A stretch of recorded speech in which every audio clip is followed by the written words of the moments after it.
In the lead of the latest Filipino headlines, City of San Juan surpasses vaccination target. Na 100% na po ng target population ng lungsod ng San Juan ang nabakunahan na.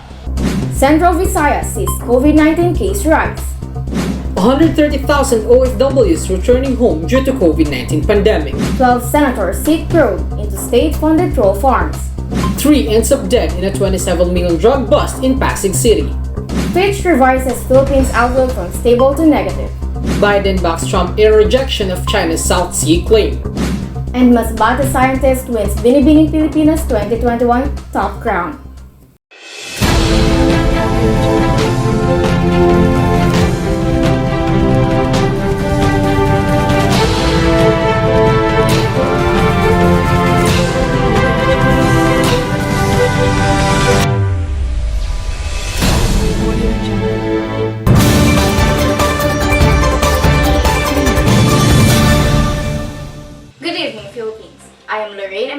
And Angela Francisco. This is NCT News, giving you round-the-clock news from across the globe.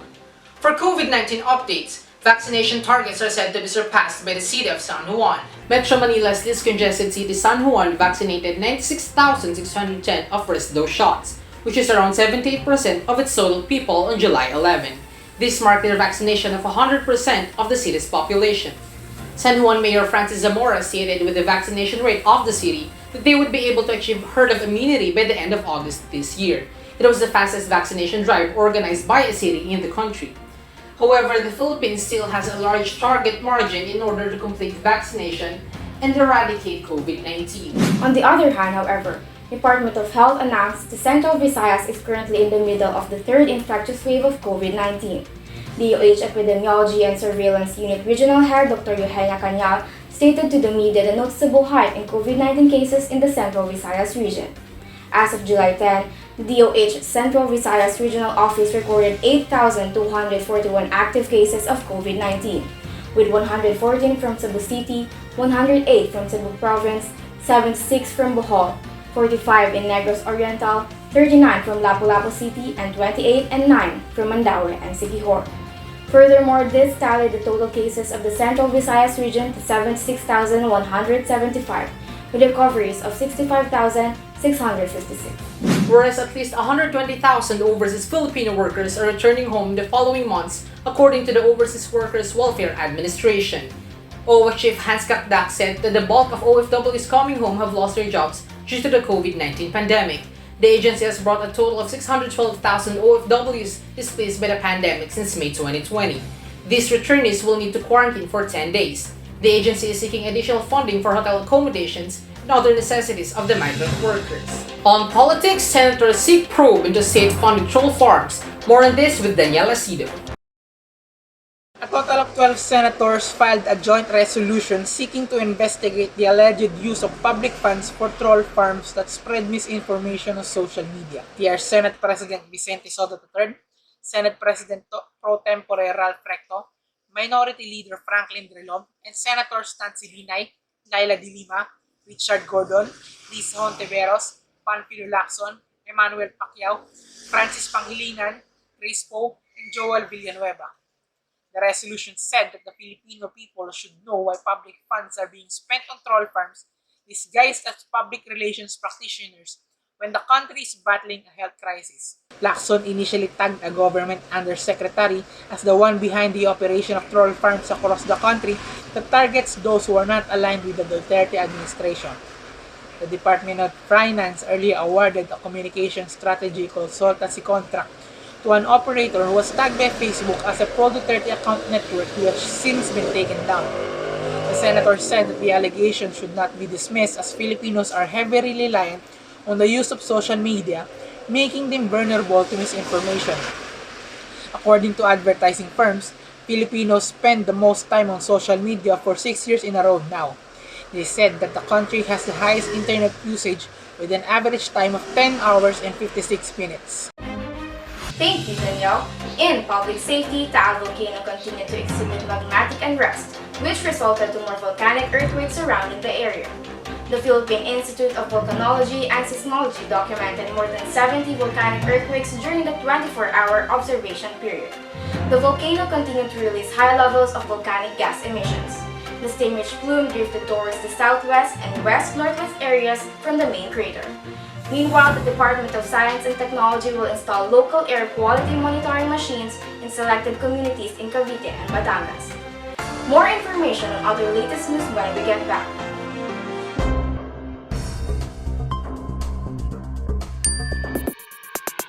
Hurry up, new guy. We need drinks for the meeting.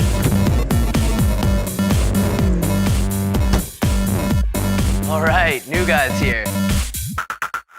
The all-new Corolla hatchback.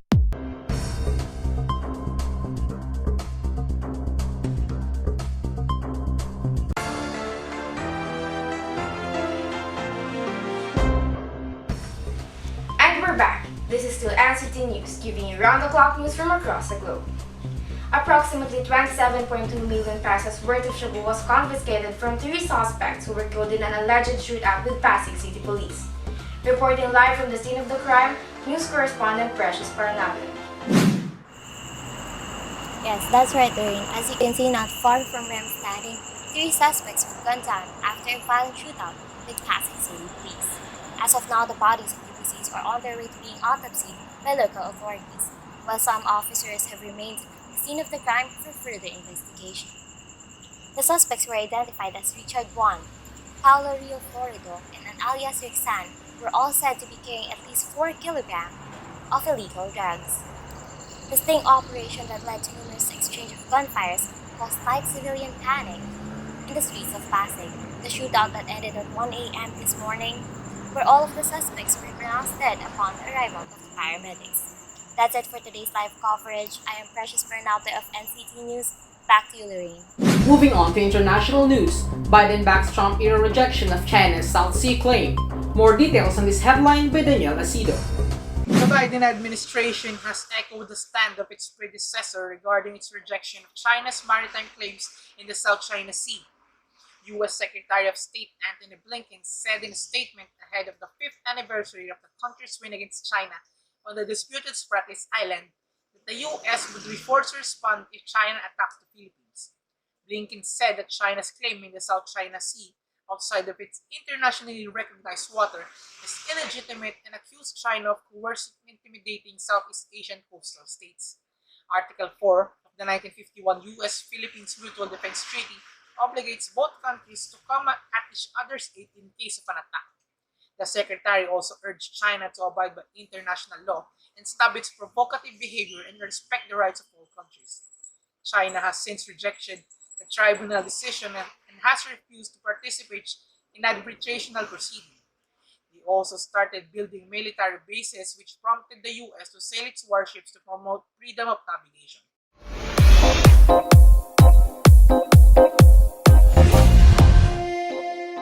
On a lighter note, on showbiz news, Masbate scientist wins Binibining Pilipinas 2021 top crown. More information on this story with Neil Dizon. Our Binibining Pilipinas International 2021 is Binibini 17, Hannah Arnold from Masbate. A forensic scientist from Masbate won the title of Binibining Pilipinas 2021 after a night of showcasing beauty and grace at the 57th edition of the renowned pageant.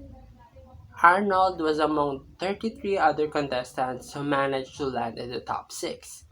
Among several other prize packages and her $500,000 management contract, she was also declared as the Jag Denim Queen, receiving 50,000 pesos as cash prize and another 50,000 pesos worth of Jag products. Cavite's own Samantha Panlilio, who won the Binibining Pilipinas Grand International Crown, Cinderella Faye Obenita of Cagayan de Oro City, who bagged the title of Binibining Pilipinas Intercontinental, San Pedro's Maureen Montagne, Binibining Pilipinas Globe, first runner-up Gabriel Camille Basiano of Eastern Samar, and second runner-up Mage Cruz from Valenzuela. And that ends today's latest news headlines. Once again, this is NCT News, giving you round-the-clock news from across the globe. I am Angelo Francisco. And Lorena Materio. Good night, Philippines!